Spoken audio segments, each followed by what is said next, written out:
Employees provident fund organisation EPFO మరోసారి కీలక నిర్ణయం తీసుకుంది. ఉద్యోగులకు శుభవార్త చెప్పనుంది. అధిక పెన్షన్ ఆప్షన్ను పునరుద్ధరిస్తున్నట్లు ప్రకటించింది. పూర్తి బేసిక్ పే ఆధారంగా ఎంప్లాయీస్ పెన్షన్ స్కీమ్కి కంట్రిబ్యూట్ చేసేందుకు అవకాశం కల్పించిన పాత ఆప్షన్ను మళ్లీ తీసుకొస్తున్నట్లు టైమ్స్ ఆఫ్ ఇండియా నివేదిక తెలిపింది.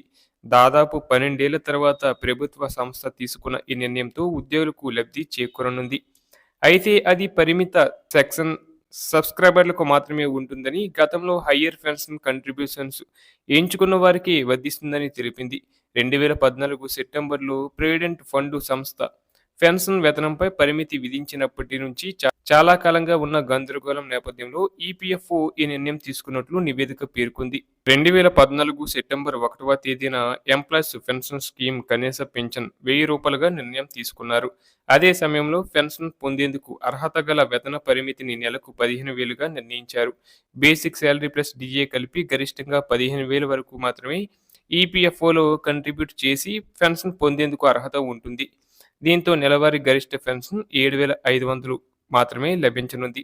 అలాగే కొత్తగా ఉద్యోగంలో చేరిన వారు బేసిక్ శాలరీ డిఏ 15,000కు పైన ఉంటే వారు తమ పూర్తి బేసిక్ పే ఆధారంగా పెన్షన్ పొందేందుకు అవకాశం ఉండదు. దీంతో వారు అధిక పెన్షన్ పొందలేకపోతున్నారు. ఇక వేతన పరిమితి విధించినప్పటికీ 2014 సెప్టెంబర్ 1కి ముందు తమ పూర్తి బేసిక్ వేతనాలు ప్లస్ డిఏ ఆధారంగా కంట్రిబ్యూట్ చేసి అధిక పెన్షన్ పొందేందుకు ఆప్షన్ ఉండేది. సాధారణంగా ఈ ఆప్షన్ అనేది పబ్లిక్ సెక్టర్ కంపెనీల ఉద్యోగులు ఎంచుకునేవారు అధిక మొత్తంలో కంట్రిబ్యూట్ చేసేవారు. ఈ కారణంగా చాలా మంది ఉద్యోగులు అధిక పెన్షన్ పొందారు. తమ బేసిక్ శాలరీలో దాదాపు సగం శాలరీ పెన్షన్గా అందుకున్నారు. అయితే 2014 సెప్టెంబర్ 1 నుంచి పెన్షన్ పొందే శాలరీ పరిమితిని 15,000గా నిర్ణయించడంతో హయ్యర్ కంట్రిబ్యూషన్ ఆప్షన్ నిలిపివేశారు. దీంతో అప్పటికే హయ్యర్ కంట్రిబ్యూషన్ ఆప్షన్ ఎంచుకున్న ఉద్యోగుల్లో గందరగోళం నెలకొంది.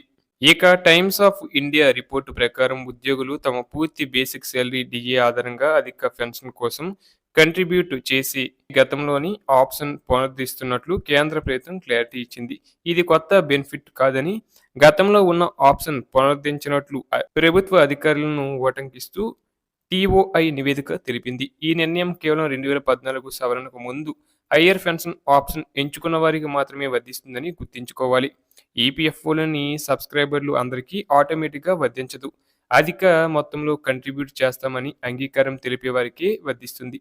అలాగే తమ కంపెనీ యాజమాన్యం ఆమోదం లేకుండా ఉద్యోగి ఒక్కడే ఈ నిర్ణయం తీసుకోవడానికి లేదు.